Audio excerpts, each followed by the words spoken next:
Cosmos एक monumental book है जिसको अलेक्जेंडर वॉन हम्बोल्ट ने पब्लिश किया था।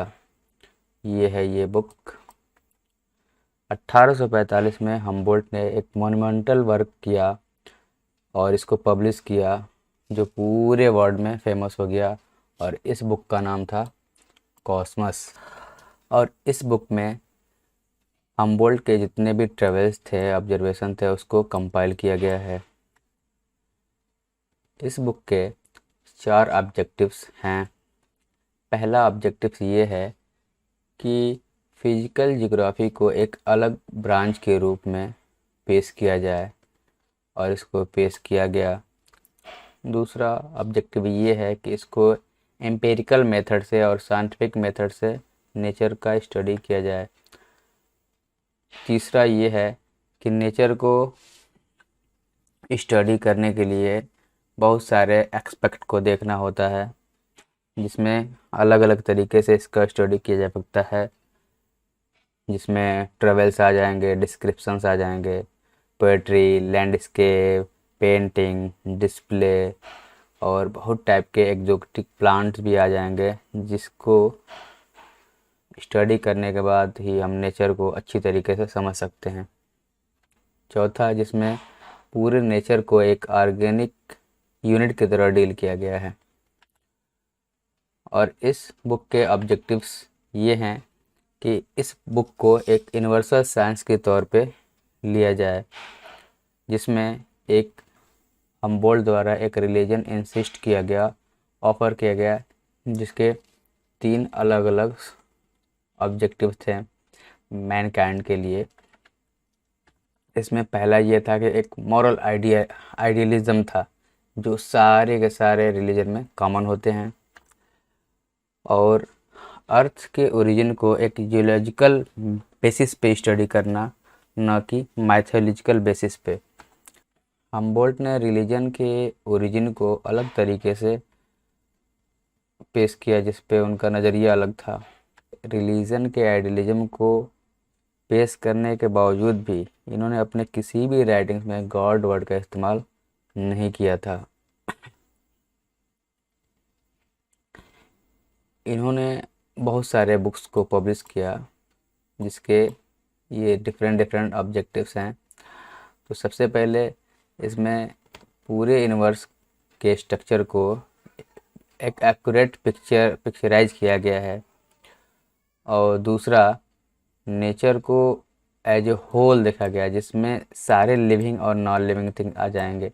जैसे मैन जो है नेचर का पार्ट है, विदाउट मैन नेचर का स्टडी नहीं कर सकते। इनका बिलीव ये था कि अर्थ पे जितने भी रेस पाए जाते हैं उनका सबका ओरिजिन जो है कॉमन है, और इसमें कोई भी दूसरे से छोटा नहीं है, सब बराबर हैं।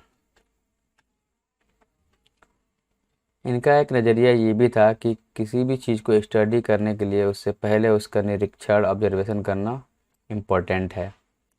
और इनका मानना ये था कि किसी भी चीज़ को स्टडी करने के इंडक्टिव मेथड पहले उसका निरीक्षण किया जाए, इस पे बिलीव करते थे। और इस कॉस्मस में बहुत सारे मैटर थे। क्या था? इसके 4 वॉल्यूम हैं, ये पहला वॉल्यूम है।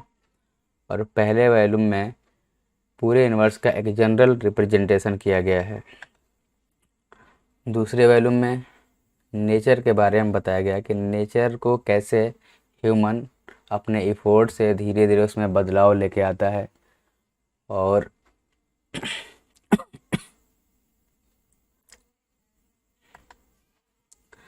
तीसरे वॉल्यूम में सेलेस्टियल स्पेस के बारे में बताया गया है, यानी एस्ट्रोनॉमी के बारे में बताया गया है।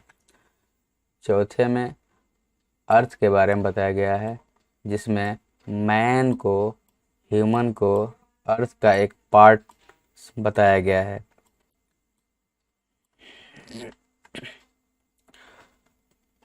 हम्बोल्ट ने एक टर्म को कॉइन किया था, वो टर्म है कॉस्मोग्राफी, और इसको 2 भागों में डिवाइड किया गया। पहला जियोग्राफी, दूसरा यूरेनोग्राफी। कॉस्मोग्राफी में सारे ब्रांचेज आ जाएंगे, और जियोग्राफी जो टेरेस्ट्रियल पार्ट यानी लैंड से मतलब होता है, जो अर्थ के बारे में स्टडी करते हैं, ये ज्योग्राफी के अंदर आएगा। यूरेनोग्राफी एस्ट्रोनॉमी के बारे में, यानी अर्थ से ऊपर जो स्टडी करते हैं वो एस्ट्रोनॉमी के अंदर आएगा।